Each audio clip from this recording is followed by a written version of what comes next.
Hello guys, എല്ലാവർക്കും sketch and ട്രാവലിലേക്ക് സ്വാഗതം. ഇത് കുത്താമ്പള്ളി, നമ്മുടെ തിരുവില്ലാമലയിലെ നമ്മുടെ കൈത്തറി ഗ്രാമം. ഭാരതപ്പുഴയ്ക്ക് അടുത്ത് നിൽക്കുന്ന നമ്മുടെ അതിസുന്ദരമായിട്ടുള്ള കുത്താമ്പള്ളി ഗ്രാമം.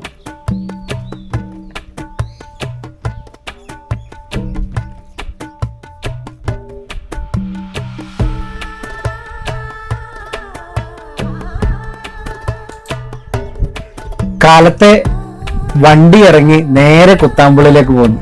കുത്താമ്പള്ളിയിലെ കൈത്തറി വിശേഷങ്ങൾ നിങ്ങളോട് പങ്കുവയ്ക്കാൻ വേണ്ടി. നമ്മൾ ഈ ഉടുത്തിരിക്കുന്ന വസ്ത്രത്തിൻ്റെ ഒക്കെ പൂർവികർ ആരായിരിക്കും? എപ്പോഴായിരിക്കും നമ്മുടെ ഭാരതീയർക്ക് വസ്ത്രം അല്ലെങ്കിൽ വസ്ത്രം എന്ന് പറയുന്ന ഒരു കോൺസെപ്റ്റിലേക്ക് വന്നു തുടങ്ങിയത്? രാജാക്കന്മാർക്ക് മാത്രമായിരുന്നു സാധാരണക്കാരൻ വസ്ത്രം കിട്ടിയിരുന്നു? അല്ലെങ്കിൽ ആരായിരിക്കും നമ്മുടെ വസ്ത്രത്തിൻ്റെ പൂർവികർ? മനുഷ്യൻ്റെ അല്ല, വസ്ത്രങ്ങളുടെ. തോർത്താണ് നമ്മുടെ പൂർവികരെന്ന് വേണമെങ്കിൽ പറയാം. മനുഷ്യൻ്റെ പൂർവികനായിട്ട് വരുന്നത് കുരങ്ങ് എന്ന് പറയുന്നത് പോലെ നമ്മൾ ഉപയോഗിക്കുന്ന ഈ വസ്ത്രങ്ങളുടെ എല്ലാം പൂർവികരായിട്ട് വരുന്നത്, അല്ലെങ്കിൽ ഫസ്റ്റ് ഇൻവെൻറ്റഡ് ആയിട്ട് യൂസ് ചെയ്തു വരുന്നത് തോർത്തായിരിക്കും.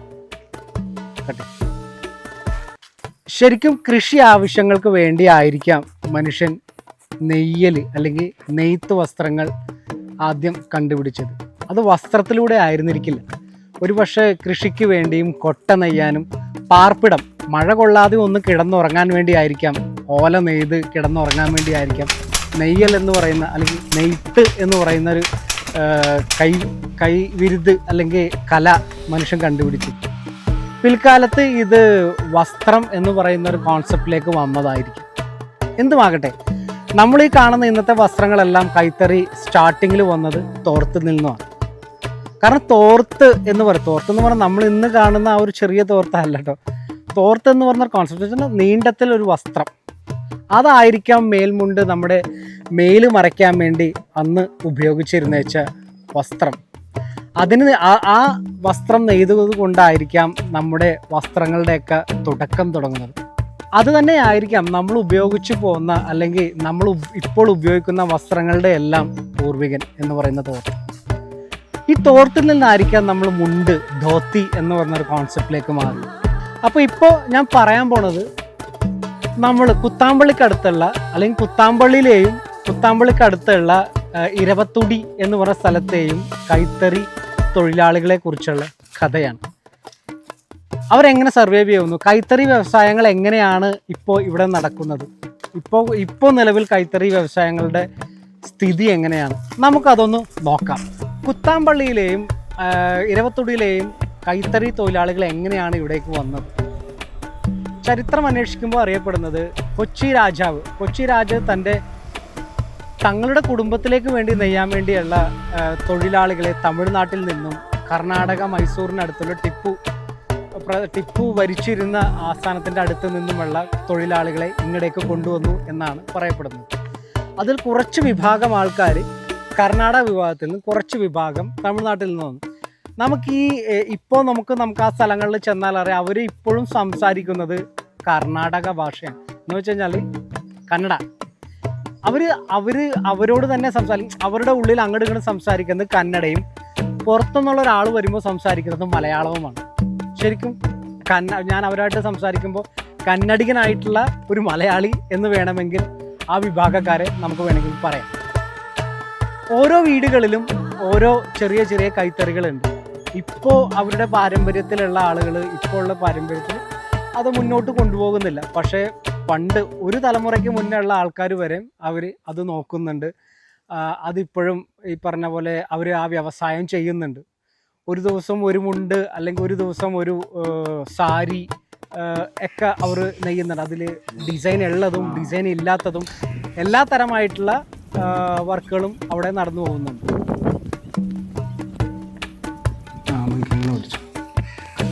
അപ്പോൾ ഞാൻ ചോദിച്ചു വരുന്നത് ഇത് പറഞ്ഞു നിങ്ങൾ നിങ്ങളുടെ മുന്നേ ആൾക്കാർ ഒരു 400 കൊല്ലം ഉണ്ടാവും. ടിപ്പു സുൽത്താൻ്റെ ഭരണം മൈസൂരിന്ന് ആ സമയത്ത്.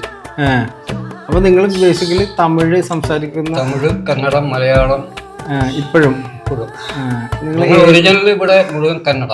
കന്നഡയാണ് ഇപ്പോഴും സംസാരിക്കണത്? ഇപ്പോഴും വീട്ടിൽ മുഴുവൻ കന്നഡം. നിങ്ങളെപ്പോലെ വരുന്നവര് മലയാളം. മലയാളം. എഴുത്ത് പഠിക്കുന്നതൊക്കെ Malayalam. Malayalam. Okay okay okay. Tamil പിന്നെ നമ്മൾ തമിഴ്നാടായിട്ട് നല്ല ബന്ധമുണ്ടല്ലോ. ഓക്കെ. അപ്പൊ തമിഴും അറിയും, എഴുതാനും അറിയും, വായിക്കാനും അറിയും തമിഴ്. ഇത് നിങ്ങൾ ആ സമയത്ത് ആരാണ് ഇങ്ങോട്ട് ടിപ്പുവിന്റെ കാലത്ത് വരുന്നതാണോ അല്ലെങ്കിൽ ഇവിടുത്തെ തൃശ്ശൂര് അവിടുത്തെ കൊച്ചി രാജാവിന്റെ കാലത്ത് തുണി നെയ്യാൻ വേണ്ടി ഞങ്ങൾ ഇവിടെ കൊണ്ടുവന്നതാണ് ആൾക്കാര്. അന്ന് പൂർവികന്മാർ പറഞ്ഞു കേട്ടിട്ടുണ്ട്, നമുക്കൊന്നും അറിയില്ല. നിങ്ങൾ ഏത് വിഭാഗത്തിൽപ്പെട്ട ആൾക്കാരാണ്? ദേവാങ്കർ. ദേവാങ്കർ പൂണൂലിടുന്നവരാ.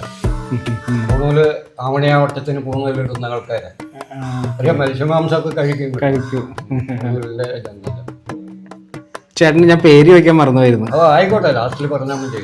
പേര് രാജു. രാജു. ഓക്കെ. ഒറിജിനൽ പേര് വേറെ, ഇവിടെ രാജു എന്ന് പറഞ്ഞാലേ മനസ്സിലാവുള്ളൂ. ആണല്ലേ? നാരായണസ്വാമിയാണ് ഒറിജിനൽ. അപ്പൊ ഒരു ഇക്കാട് മുഴുവനും ഇക്കാടിലൊക്കെ നാരായണസ്വാമി പേര് അത് പറഞ്ഞ ആൾക്കാർക്ക് മനസ്സിലാവില്ല. ഞങ്ങളുടെ കുടുംബത്തിന്റെ പേര് OCV രാജു എന്ന് പറഞ്ഞാൽ എവിടെ വന്നാലും ഇവിടെ കൊണ്ടുവന്ന് കാണിക്കും. ഇപ്പൊ ഈ ഇവിടെയുള്ള എല്ലാം നിങ്ങളുടെ ഞങ്ങളുടെ ആൾക്കാർ. വേറെ അന്യ ആൾക്കാർ 2 കൂട് പുഴവക്കലുണ്ട്, മരാശാരിമാര്. അത് ഞങ്ങളുടെ ഈ സാധനങ്ങളൊക്കെ നേരാക്കാൻ വേണ്ടി അവരെ പണ്ട് കാലത്ത് കുടിയേറ്റിയത്. അവര് മാത്രമേ ഉള്ളൂ. ഈ ക്ഷേത്രം ഇത് വരുന്നത് ഇവിടെ ഈ 2 ക്ഷേത്രം വരുന്നില്ല? അത് 2 ക്ഷേത്രം എന്താണ്? പണ്ട് എന്തോ ഒരു പ്രശ്നത്തില് പിരിഞ്ഞതാ. ഇപ്പൊ ഒരു ക്ഷേത്രം ഭയങ്കര ഭംഗിയാക്കിയിട്ടുണ്ട് അപ്പുറത്ത്. അതിപ്പോ കേട്ടില്ലേ, 1 കൊല്ലം ആയിട്ടില്ല. വെള്ളിയാഴ്ച പ്രതിഷ്ഠ ദിനം ആണല്ലേ? അന്നദാനൊക്കെ ഉണ്ട്. അന്ന് നെയ്യില്ല. ഇപ്പൊ ആയിട്ടില്ല, പ്രതിഷ്ഠ ആയിട്ടില്ല. അവിടെ കഴിഞ്ഞ ഏപ്രിൽ 22 ഇനിയിപ്പോ കൊല്ലം തികഞ്ഞില്ലേ? അതിന്റെ ഇത് അടുത്ത വെള്ളിയാഴ്ച. അവിടെ പ്രതിഷ്ഠ ചാമുണ്ടേശ്വരി. മൈസൂര് ഇല്ല, അതിന്റെ ഇതാണ് ചാമുണ്ടേശ്വരി, ചൗഡേശ്വരി. അതിപ്പോ ഞങ്ങൾ ഇവിടെ നിന്നുള്ള കുട്ടികളും ഇപ്പൊ നിങ്ങളുടെ ഇപ്പോഴുള്ള തലമുറക്കാർ ഇത് നോക്കുന്നുണ്ടോ? ഇത് അമ്പലം നോക്കണ മുഴുവൻ ഇപ്പോഴത്തെ അല്ല, ഞാൻ ഈ വ്യവസായം അറിയില്ല. നെയ്ത്ത് ഇപ്പോഴത്തെ ജനറേഷൻ ഇല്ല.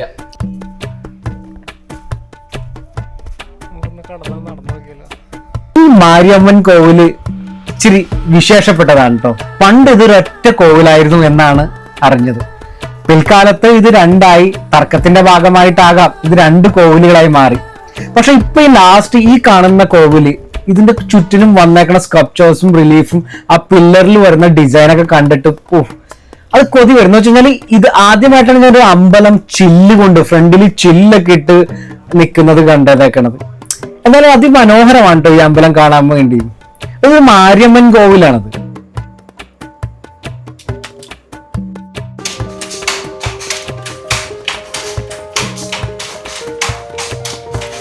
ഹലോ ഗായ്സ്, അപ്പോൾ എല്ലാവർക്കും സ്കെച്ച് ആൻഡ് ട്രാവലിലേക്ക് സ്വാഗതം. അപ്പോൾ ഇപ്പോൾ നമ്മൾ നിൽക്കുന്നത് എരവത്തൊടി, കുത്താമ്പള്ളിക്കടുത്തുള്ള എരവത്തൊടിയിലെ നെയ്ത്ത് സഹകരണ സംഘത്തിലാണ്. അപ്പോൾ എങ്ങനെയാണ് ഇത് നെയ്യണതും ഇത് എങ്ങനെയാണ് ഇതിൻ്റെ ബിസിനസ് എന്നൊക്കെ നമുക്കൊന്ന് കണ്ടു നോക്കാം. ഈ അതിമനോഹരമായിട്ടുള്ള ഈ സാരികളും നമ്മൾ പുറത്തോട്ട് എക്സ്പോർട്ട് ചെയ്യുന്ന ഭയങ്കര ഭംഗിയുള്ള സാരികളൊക്കെ എങ്ങനെയാണ് ഇത് എക്സ്പോർട്ട് ചെയ്യുന്നത് എന്ന് നമുക്കൊന്ന് കണ്ടു നോക്കാം. തിരുവല്ലുവാമല എരവത്തൊടി. അത് ഞാൻ പറഞ്ഞു. ഇവിടെ 100% നെയ്ത്തുണ്ടായിരുന്നതാ. ഇപ്പൊ കമ്മി.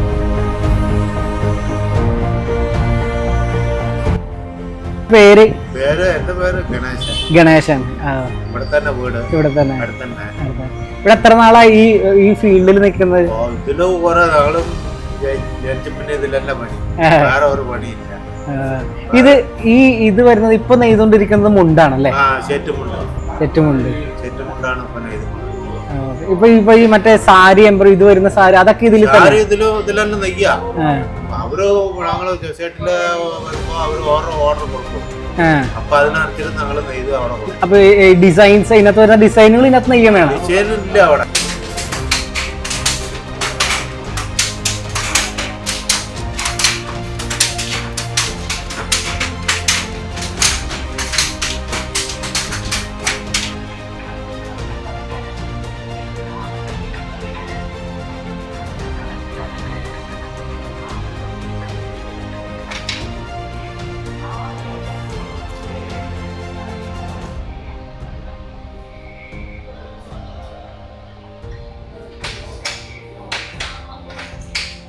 എൻ്റെ പേര് കൃഷ്ണൻ. ആ? കൃഷ്ണൻ. കൃഷ്ണൻ. എത്ര നാളായി ഇതില്? ഇത് 19 കൊല്ലായി. 19 കൊല്ലായി. 32 കൊല്ലമായി. 35 കൊല്ലായി. വയസ്സൊക്കെ ഇപ്പൊ നെയ്തോണ്ടിരിക്കണ എന്താ? ഇപ്പൊ ഡബിള് മുണ്ടല്ലേ? ഡബിൾ മുണ്ടാണ്. ഇത് നമ്മുടെ ഇത് സീസൺ വരുന്നത് അപ്പോൾ ഏറ്റവും കൂടുതൽ പണി വരുന്നത് ശേഷം ഓണം, വിഷു.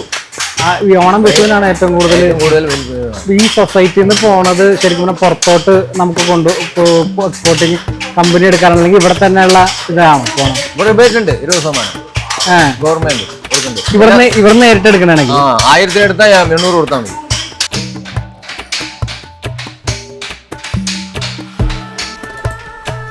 ഇവരെയും കൊച്ചി രാജാവിന്റെ കാലഘട്ടത്തിലേക്ക് ഇങ്ങോട്ടേക്ക് കൊണ്ടുവന്നതാണെന്ന് വിശ്വസിക്കപ്പെടുന്നു. എന്നാൽ ഈ ഗ്രാമത്തിൽ ഭൂരിപക്ഷം തമിഴ് സംസാരിക്കുന്ന ആൾക്കാരാണ്. പക്ഷെ അവർ മലയാളമാണ് കേട്ടോ, ഇപ്പൊ മലയാളികളാണ്. ഇവരുടെ പൂർവികർ തമിഴ് സംസാരിക്കുന്ന ആൾക്കാരായിട്ടാണ് അറിഞ്ഞത്.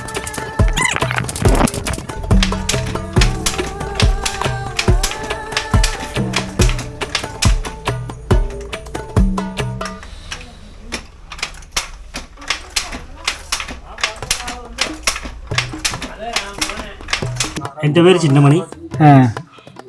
നമ്മളിത് 10-30 കൊല്ലായി നെയ്യാൻ തുടങ്ങിയിട്ട്. ഇത് സൊസൈറ്റിയുടെ അല്ലെങ്കിൽ ചേട്ടൻ്റെ വീട്? ഇത് എൻ്റെ വീട്, സ്വന്തം വീട്. സ്വന്തം വീട്. ഇത് നമ്മൾ നെയ്തിട്ട് സൊസൈറ്റി കൊടുക്കണമെന്ന് വേണം. ഓക്കെ. ചേട്ടൻ്റെ അടുത്ത് ഈ ഒരു മെഷീൻ, ഇത് മെഷീൻ. ഇത് പിന്നെ ഇതിപ്പോ ചെയ്തോണ്ടിരിക്കണത് ഇതിപ്പോ നമ്മളിപ്പോ സെറ്റ് മുണ്ട് നെയ്യും, ഡബിൾ നെയ്യും, സാരികൾ നെയ്യും. ഇപ്പൊ നെയ്തോണ്ടിരിക്കണത് ഇതിപ്പോ ഡബിളാണ്. ഡബിൾ മുണ്ടാണ്. ഇതിലിപ്പോ നമുക്കൊരു പാവില് സെറ്റ് മുണ്ട് വന്നിട്ട് സെറ്റ് മുണ്ട് കഴിച്ചിട്ട് ബാക്കി മുണ്ട് വരുമ്പോ അതിന് ഡബിൾ നെയ്യും. പിന്നെ അതിൽ ചില പാവിലൊക്കെ ഇത് സാരി വരും, അതൊക്കെ നെയ്യും.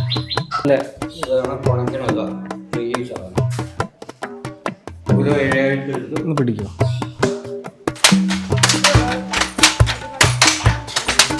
പിന്നെ മാറി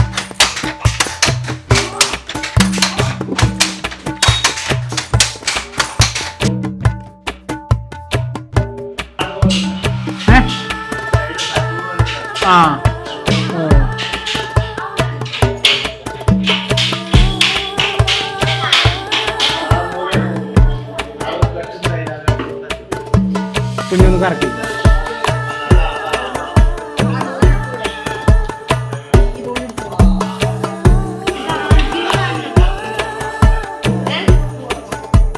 പേര്?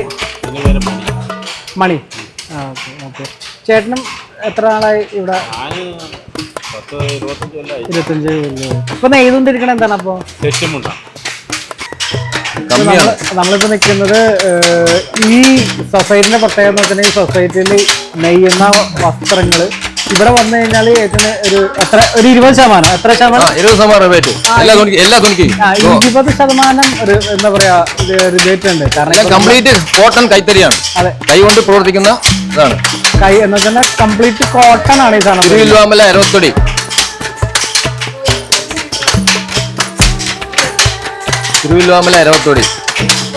അത് ഞാൻ പറഞ്ഞു. ഇവിടെ 100% നെയ്ത്തുണ്ടായിരുന്നതാ. ഇപ്പൊ കമ്മിയാണ്. ഇപ്പൊ വന്നിട്ട് നമ്മൾ കാണുന്ന മുണ്ടിന്റെ അറ്റത്ത് വരുന്ന കരയില്ലേ, സ്വർണത്തിലും വെള്ളിയിലും തീർത്തേക്കണ കരകള് ഈ നൂലിൽ നിന്നൊക്കെ ഉണ്ടോ അത് അവര് നെയ്യണത്.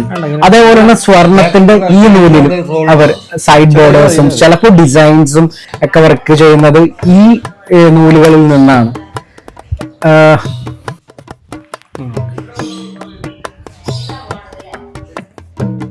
ഈ കളറായിട്ടുള്ള നൂല്, ആ നൂല് തമിഴ്നാട്ടിൽ നിന്ന് കൊണ്ടുവരും.